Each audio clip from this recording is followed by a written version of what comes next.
This podcast is brought to you by Most Valuable Podcasts, leading the league in podcasting entertainment.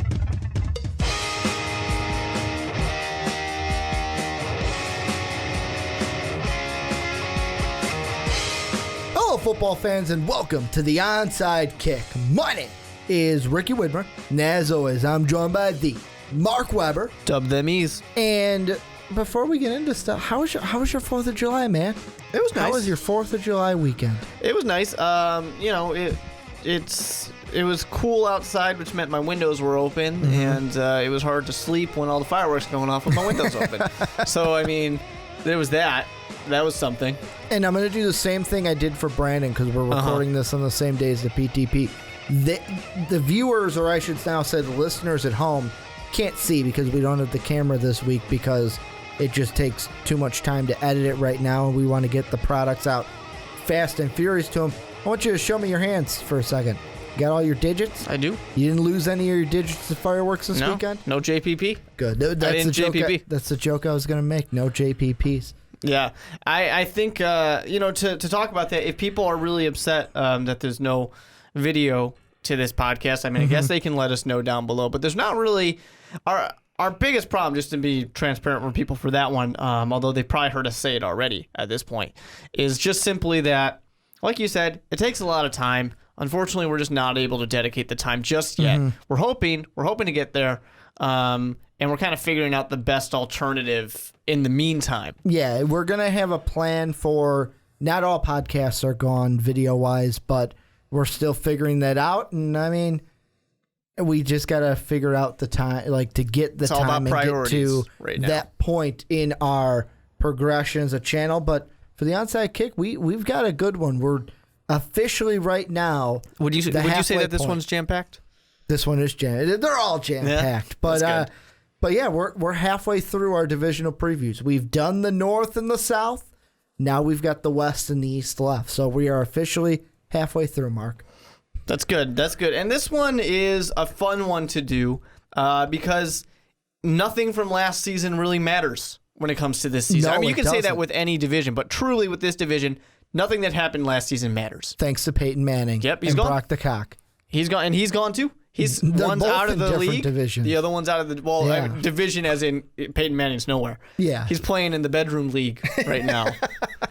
It's a good league to play in. But we're gonna, if you're new to these team previews, how it's going to work is we're going to go through each of the teams kind of from worst to first from last year, kind of talk about each team, give our thoughts about what we can expect, some of the problem areas, who they gained, who they lost, and at the end of the podcast, we'll give kind of our right now gut reaction preview or prediction, I should say, for the AFC West. And we got to start with the worst team, and it pains you to say, doesn't pain me to say, pains Mark to say, San Diego Chargers. And the biggest loss by far, Eric Weddle. He's now in the North. He's the king in Baltimore. And some of the key additions for them, Casey Hayward coming over from Green Bay, Brandon Mabane coming over from Seattle, Travis Benjamin, the wide receiver, coming over from Cleveland. They also signed... this is a loss, Ladarius Green, tight end. He is now in Pittsburgh. And this team, to me, is... I look at the loss of Eric Weddle, and I go, that's huge. But to me, the biggest loss for this team is Ladarius Green. Him being in Pittsburgh and not being in San Diego. And the reason why I say that is Antonio Gates, he's closer to the end than he is the beginning of his career. No shit, Ricky. Yeah, for sure. And Antonio Gates is not the Antonio Gates that everybody remembers fondly. So this team, they're an interesting one because we have no idea what to expect. It's kind of the thing that keeps happening with these Chargers. They keep surprising everybody. This is the make or break year because McCoy, he got his 1-year extension and that's it. So this is, hey, improve. I don't want to say it's quite make the playoffs or you're out, but you got to have a winning season. Pretty damn close. Yeah, you got to at least have a winning season. You can't come in last. You got to do pretty damn well. This team, it's tough because just injuries killed them last year. They underperformed definitely, but they lost a lot of close games. They had games that were right there, and they lost them. I think a lot of them by 7 or less in that case. And it's just, when you're a team that's in that, I mean, that just crushes you. It really does. And can they kind of bounce back from it? Can they forget about last season and move forward without some pieces, with your coach kind of in a quote-unquote contract year, with Phillip Rivers getting older, with I'm forgetting his name. Gordon. With Gordon not performing the way he was supposed to, but the way everybody kind of expected him to. Is this going to be something you can bounce back from, or are these Chargers just kind of falling back to the bottom? Before I get into that, I counted through their losses. 9 games, 7 or less. Yeah. Lost by 7 or less. 9 of them. But to me, it's, and you talk about injuries, you talked about Gordon. The thing I think of is, yes, he's supposed to be ready to go by training camp. That's why what happened a month ago to Danny Woodhead, the injury scare that he had at, I believe they were OTAs or the summer mini camps that they had, he's likely to be healthy for the training camp. But if Danny Woodhead can't be ready to go, that puts, to me, even more pressure on Melvin Gordon, because this is a guy, we've talked about this in a previous onside kick earlier this offseason of this is the year he needs to step up coming out of Wisconsin, and we thought he was going to be the man. We thought he was going to be the man for this Charger team. And I know you're probably sitting there, Ricky, going, hey, man, he was a fucking rookie. Cut him some slack. He'll get better. But when your team is like this and you've basically, as a head coach, McCoy, like you said, not necessarily have to make the playoffs, but guess what? You got to make the playoffs because I don't see you winning 10 games in this division and not making the playoffs. But it's playoffs or bust right now, I would say, for the Chargers. And Melvin Gordon has to be a key piece because Phillip Rivers, he's going to be Phillip Rivers. The wide receivers are going to be, I mean, yes, having Keenan Allen back, he was injured last season as well. But Melvin Gordon has to give this passing game some help on the ground in the backfield and has to. Does he have to be the best rusher in the league? No. He's just got to be serviceable. Yeah, he definitely does. Getting Keenan Allen back, that's huge. Having Melvin Gordon perform the way he is expected to, having Floyd out there, all this is going to be huge if the passing game can get going, because Phillip Rivers still threw shit ton of yards. I mean, he was still over 90 for his QB rating. He didn't do poorly himself. I mean, the problem for the San Diego Chargers really was that everything else kind of fell apart around him. This is one of the better passing attacks, one of the worst rushing attacks, and one of the, I don't want to say one of the worst defenses, but a pretty bad defense last year as well. Nothing was going well for this team. They really just couldn't compete on the level that their other opponents were when it really came down to that crunch time right there. Phillip Rivers is not getting any younger. You have to strike now. You really do have to strike right now for this team. Otherwise, McCoy is out. It's yet another rebuild. And then does Phillip Rivers really want to be a part of something like that? At the end of his career, he's going to be going on 35 years old. Does he really want to be part of yet another rebuild? Or, was he going to look to do for his career? He might just look at the Chargers and say, I don't think I really want to be a part of this anymore because I'm not going to get that chance to win. Because Phillip Rivers walks away or retires, like from the team or retires. I would probably say retire. Okay, only because he's going on 35. Who wants a 35-year-old quarterback? So I don't really. It's a shame. Phillip Rivers was always that guy who was just outside of that top. Not the elite quarterbacks, but that next tier of those great quarterbacks. He sometimes is considered right in it. Sometimes he's just outside. We always connect him to Eli Manning and what Eli Manning got 2 rings. Well, because of the trade. Yeah, and Phillip Rivers got the raw end of the deal, getting nothing. And unfortunately for him, San Diego Chargers, they really got to pull together for him. Yeah, no, to me, you mentioned the defense, and you bring in Brandon Mabane, who's going to be your nose tackle. You draft Joey Bosa, who right now, right now, our lads, they've got all the NFL depth charts up to date. Right now, he is slotted as the left defensive end on their defensive line. Should hopefully be a monster on that D-line. With their 3 defensive linemen being Corey Liggett, Mabane, and then Joey Bosa being the pass rusher on the outside. But to me, I look at their secondary, and that biggest I'm going to harp on it again. Eric Weddle is not with this team. And Phillip Rivers even said when Weddle walked man, that's a huge loss, because he's kind of like a spark plug on that team, not just defensively, but to everybody. So huge leader. I think that is going to be a key loss as the season goes on. And it's like, yeah, you still have Brandon Flowers. And, I mean, is Lowry and Aday going to be able to hold the fort? And they need it, because if last year was any indication, this team could not score points. They really couldn't. So the defense has to keep it close. Now, having your 2 best wide receivers, full 100% healthy, that's going to be huge. Having your running back not get hurt, having him play at his full potential as well and meet expectations, that's going to be huge. But when it comes to the San Diego Chargers, they do have the benefit of, their division is tough, but their division's a little bit on the decline. Their defense, not their defense, their division took some hits, especially the top dog Broncos. Yes. So that certainly helps out. They're going to need... This is a team that can't do what they did last year, which was get let things escape them. They can't hope for the best. They have to go out there and they have to take it. Phillip Rivers has to go, and unfortunately, I mean, the guy got 4,700 yards last year, and we're saying he needs to do just a little bit more.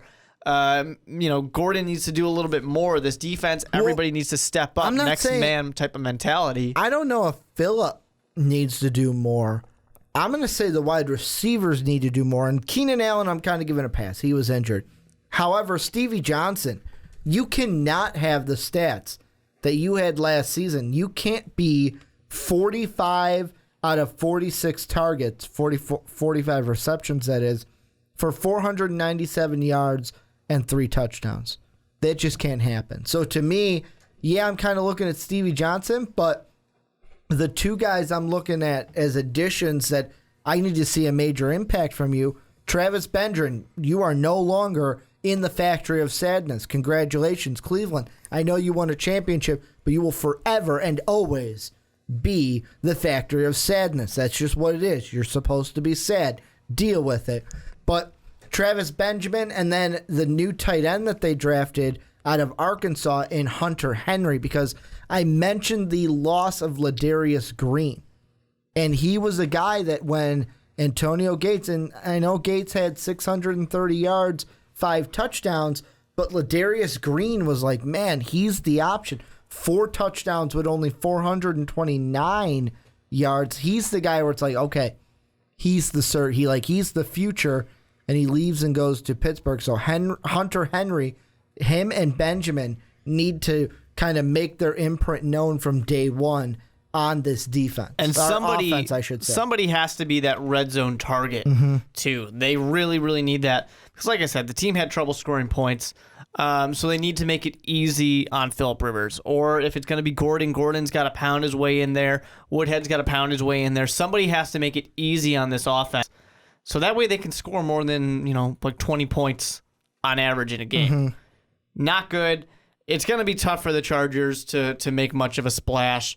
I'm kind of, I'm saying that Mike McCoy might want to start dusting off that resume because he's probably going to need it next year. I don't even think the Chargers are going to be terrible. It's just that they're not going to be in any better shape compared to the rest of this division. Well, and I mean, I quickly glance at their schedule because that's one of the big factors of whether McCoy's going to have to dust off that resume. And I'll be honest, I don't like their first 3 games. I hate them. You're on the road at KC. They're probably, to me, going to be the favorite coming into this season for the AFC West because what we're seeing from the Broncos is not impressing me. Then in week 2, you've got the team that I'm fucking high on in the AFC in the Jacksonville Jaguars. And then week 3, oh, great, you got to go to Indy to play, hopefully, the resurged Andrew Luck, those Colts are going to be a lot better than last year. Then you finally get a winnable game in the Saints before having to play a tough Oakland team. Yeah, but unfortunately, the Saints are trying to get their way back up too. Mm-hmm. They don't really have any. The Chargers are not at a point where I see any games and I'm like, yep, it's the Chargers. They got that one easy. The Browns, week 16. I don't even know because of the Wolverine out there. Tampa Bay, week 13 at home. Miami, Jameis week 10. Winston was pretty impressive. Miami, week 10. No, I like Miami a lot this year, actually. Tennessee, people are sleeping on them. Tennessee, week 9. I don't know. I wouldn't say any of those are an easy win. I got one for you. This is for sure win for the Chargers, right? Mm-hmm. Week 14 at Carolina. Not a chance they lose that game, right? Not a chance. Not a chance. I just think that the Chargers aren't at that place where you can guarantee any wins right now. 0-16? No. we're not talking Lions level panic here. Well, you said no guarantees. There's no guarantees, sure. There's no guarantees they win any of these games. Saints, that's a toss-up. Falcons can be a toss-up. Titans. Well, which Falcons team are we going to see first half, second half of last year? They're hoping first half. So it's just this team, they need some type of spark. They need that leadership. Phillip Rivers can't do it all on his own.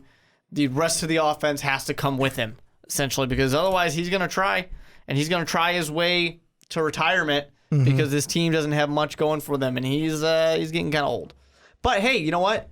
Maybe they need that. Maybe they need the reboot. Maybe they need to do bad. They need a new coach. Maybe they need the new quarterback that they can draft early. And this could be a team that is in LA next year. Could be. If they don't get, because isn't it they are looking for a new stadium? I want to say it's Carson City. And then if they don't get it, they're trying to piggyback with the Rams and share that LA stadium. Mm-hmm. So while the Raiders, who we'll talk about next, are probably going to go to Las Vegas. Oh, I still don't want to see the Raiders in Las Vegas. But it's just when it comes to the Chargers, you never know what to expect with this team. Things just don't go the way they should because it's always a better team on paper, and then they always underperform. Well, we'll move on to, like I said, the next team up in the standings, the Oakland Raiders, or should I say the Las Vegas Strippers, because that's the right team name for Las Vegas. Am I right? Am I right? The Strippers? I mean, people would show up because of the strip, right? People would show up. Strip. That's why we're calling them that. But the landing strip. I look at their losses. Not a ton to me. I mean, yeah, they lose Taylor Mays, they lose Benson Mayowa. I mean, Larry Asante is gone, but the guys you add, your top free agent is Osamili coming over from Baltimore. You get Sean Smith, defensive back from Kansas City. Bruce Irvin coming over from the Seattle Seahawks. Darren Bates coming over from the Rams. And to me, this Raider team, this is the year I want to see you, Derek Carr, take hold of the division. Just take it. Because this Raider team is on the up and up, and this is the prime year for them to go after. They could honestly be a playoff team just because the Chiefs will probably win the division and they can get a wild card because the Chargers are low and the Broncos will probably be bottom 2 this year. Yeah, my early, some may call it way too early predictions, has Oakland really competing for that wild card spot. They're competing for the last one. They're definitely a good team. They are one of the better teams in this division. Kansas City Chiefs, I think, still are just a little bit better, but the Oakland Raiders are building that team that's going to be really good for years to come. That's what they have because they have so much young talent out there, and they're a place that people actually, for once, want to go to. People suddenly want to be playing in Oakland. The team was not that bad last year. They really weren't. They were 7-9, but everything was pretty middle of the pack, except for maybe the rushing yards. So they can just take that step forward. Their young players can progress in their career. If that offense starts doing better, if the defense starts to kind of, play like you expect the Raiders to play, nice, tough football out there, this team is going to be deadly for not just next season, but many seasons to come. Well, and I mean, I even looked, they were one of the drafts that I actually really liked, especially because of their first 3 pick. Carl Joseph, you hit on a safety. Jihad Ward, and then Shaquille Calhoun. There's your 2 defensive ends. And then the fourth round, you're like, hey, you know what? Let's just take an asset and take a guy like Connor Cook. If he develops into something, cool, we can trade him. If Derek Carr doesn't pan out, which now I'm not saying that's going to happen, but if he doesn't, cool, we got possibly a backup option to mature under him. But this is a team that, like I said, needs to take that strike. Not like, oh, I want to step forward. I want you to take a strike at the top of the division, because to me, Broncos aren't winning this division. I do it every week. I do it every single week. I blow the prediction segment for myself because I eliminate one team. The Broncos are that team this week. And for me, the Raiders, they just need, it all rests on Derek Carr. For sure. All rests on Derek Carr's shoulders. If he can be the man, if he can put together a good season, this team could go far, just because, like I said, just because the Broncos aren't going to be anything without Peyton. Yeah, I mean, Derek Carr threw for like 700 more yards this season, 11 more touchdowns. He was a lot better. If he can continue to strike, that would be great. I mean, you know, Crabtree wasn't that far from a 1,000-yard season. Amari Cooper was just above 1,000 yards. I know it wasn't a huge need, but I would have loved it. The Raiders would have been able to grab themselves a wide receiver just to give themselves another weapon, make that passing attack just even more deadly than it's kind of looking like it could be. The biggest thing I think that's going to help the Raiders is that rushing attack. If they can get that going, that's just going to make this offense so versatile and make Derek Carr perform a lot better, make his life a lot easier. If they could get that going, I feel very good about the Raiders' chances to get into the playoffs. If they can't get it going, they're looking at, once again, just missing the playoffs. And I'm going to say, I'm looking at their schedule. I love the beginning of their schedule because they have a possibility, depending on, there's one team in there I'd be like, maybe a toss-up game. But there's a chance they could walk into the black hole on week 6 against the Chiefs 5-0. And I know what you're saying. Holy shit. 5-0 for the Raiders to start the season? That's never Oakland Raider, like of recent Oakland Raider football. But the Saints, I'd give the nod to the Raiders right now. Falcons, I'll give it to the Raiders right now. Tennessee, I'll give it to the Raiders right now. Ravens will be the toss-up because I'm kind of thinking that the Ravens will bounce back a little bit. And then we talked about the Chargers. Chargers are probably going to be last place in this division again unless they step up and do something. So to me, there's a good chance 5-0 Raiders coming into that KC game on week 6. Yeah, I think that I would rather say that the Saints over the Ravens as the toss-up game there, just because that stank, it's too much. I don't think they can overcome Mark it. Trustman, man. You can't get rid of it. Like it took the Bears a couple of years just to scrub it down. Sometimes you can still kind of get a little whiff of it every now and then. It gets into the furniture, man. I mean, sometimes, when Mark Trustman comes over, it's like, fuck, I got to get rid of my couch now. Yep. His stank is just embedded into it. You pull up, eBay or something, Craigslist, put it on right away. Yep. But I think...